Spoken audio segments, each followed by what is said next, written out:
Okay, so today I'm going to show you how I make a candle. And basically we start off with a mold like this, and I string it, and I tie the top of it, and then I put this gook on the bottom, and this plugs from any wax leaking through. Now, what I do is I pour liquid wax into here, and once it dries, then I go ahead and pop it out, and it becomes like this.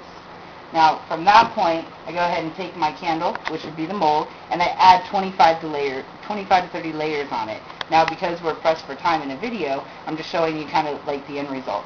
So I'm going to go ahead and put the last couple layers on here, which I'm going to go white wax. Make sure there's no hitchhikers on it. And then I'm going to shade this one with peach on the outside. So this candle already has 25 to 30 layers on it to get it thick enough to where you can carve it. Okay, I'm going to come over here,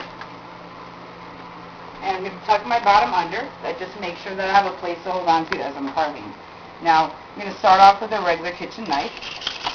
I don't really need anything too sharp or too fancy because the wax is still very warm, so it cuts through it easily. So now I'm going to start to carve my design.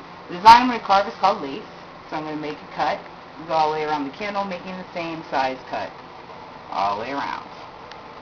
I'm going to make one more cut behind that. Now, when I actually carve this candle, I only have about 5 minutes. So if it takes any longer, the wax gets cold and brittle and it starts to break. So I only have 5 minutes as a time limit to actually make the whole entire candle. I'm going to bring those cuts around. Kind of looks like a flower folding out. Bring this cut back here. Now as I cut into the candle deeper and deeper, you see that center color that I started off with, which was peach. And that is what color the candle will glow when it's lit and burning. So I'm going to go ahead and cut around the top, and I'll fold those cuts in. Like I said, you have to work really fast because the wax does get cold and brittle, and it breaks. And do my top cut here. You want to try to keep all the candles pretty consistent, but being that it's art, no two candles are ever exactly the same. So even though I'm following a design pattern, doesn't mean that every single candle will always turn out the exact same way. So I'm going to go ahead and keep on cutting the top. This is my last cut that I'm going to be making with a knife. Roll those tops down there.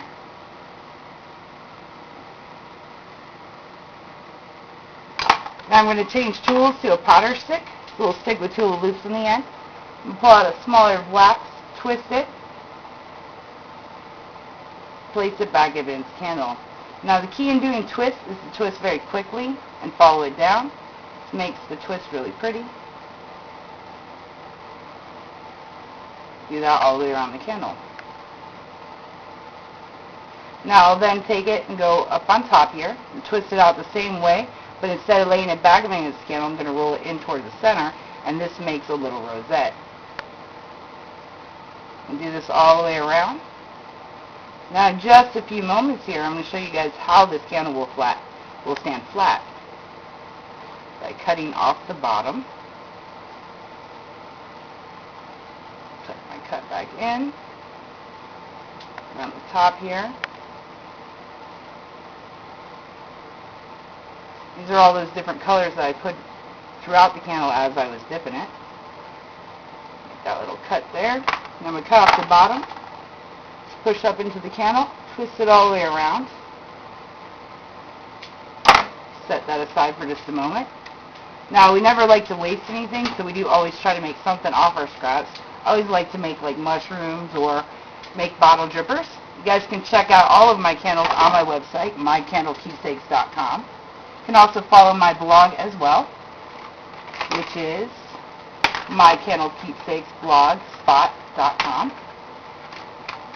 Take this, try to use leftover wick too, that way I don't waste anything, so it's kind of totally a green product. Later on we'll dip and glaze those guys, so we never ever waste anything. This candle here will go for 2 final dips. Want to make sure it's straight. Goes once into my clear wax, which just sets and seals. This makes sure that all of my cuts hold together forever and always. If there's any rough edges on the candle, that will definitely seal them up. and then it goes into the glaze, which makes the candle shine, makes the outside stay hard and durable like a shell. It also makes it very easy for cleaning with just like a feather duster or damp cloth. Now, when we actually light our candles, I'm going to light this one for example, show you guys how it works. And the candles, when they're lit, they actually illuminate through all their cuts. So you can see how this has peach in it as well. We're going to turn off this light so you guys can see how it glows when it's lit. It's going to make a well down the center and then glow through all the cuts. So you can kind of see how that glows. Very beautiful.